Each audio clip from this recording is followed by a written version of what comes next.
7:43. Oh!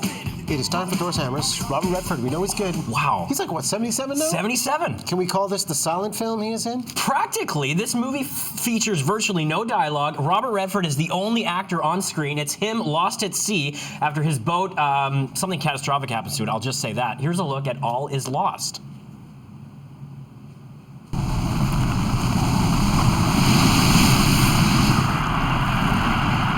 This is the Virginia Jean with an SOS call, over.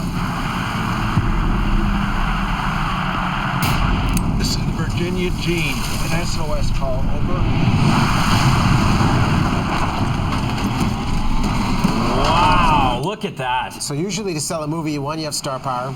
Two, you have a powerful script. Here you have star power, but not much of a script, because how many words are uttered by Robert Redford in this entire film? There's a handful of lines that he utters. That you heard there was one of them. A 31-page script for this movie when most of them are over 100. Here's what happens. A container in the middle of the Indian Ocean hits his boat, causes a big problem, and the whole movie is Redford trying to deal with this, trying to get saved. It's a captivating performance and a riveting execution. It's like a throwback to those old school 70s survival stories. And J.C. Chander, who made Margin Call, which was his first feature, a very wordy sort of financial film, does a complete 180 with this movie, featuring just one actor and virtually no dialogue. You know, we've seen this time and time again. Tom Hanks did a great job in Castaway. If you've seen Gravity, you kind of see Sandra Bullock in The Elements in outer space dealing with the same emotions and objectives.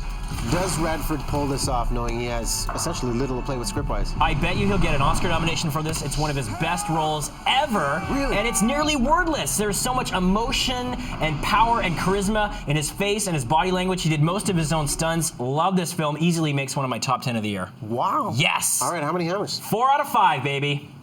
Really? Yeah, oh yeah. All right, that's good to know. Keeps you captivated the whole time. It's about an hour and 45 minutes, but man, you're glued to the screen. It's a good start at the box office. Star-studded cast in The Counselor. What is it, greed overtaking morality in this one? Oh man, this is what we call a wasted opportunity. Yes, it's Michael Fassbender as a lawyer who gets involved in the drug trade. Things go wrong. You got an A-list cast with Brad Pitt, Javier Bardem, Penelope Cruz, Cameron Diaz, Fassbender, a legendary director, Ridley Scott, and acclaimed novelist Cormac McCarthy, who did The Road and No Country for Old Men. This is his first screenwriting job. Unfortunately, there's endless conversations in this film that don't advance the plot, so there were so many non sequiturs.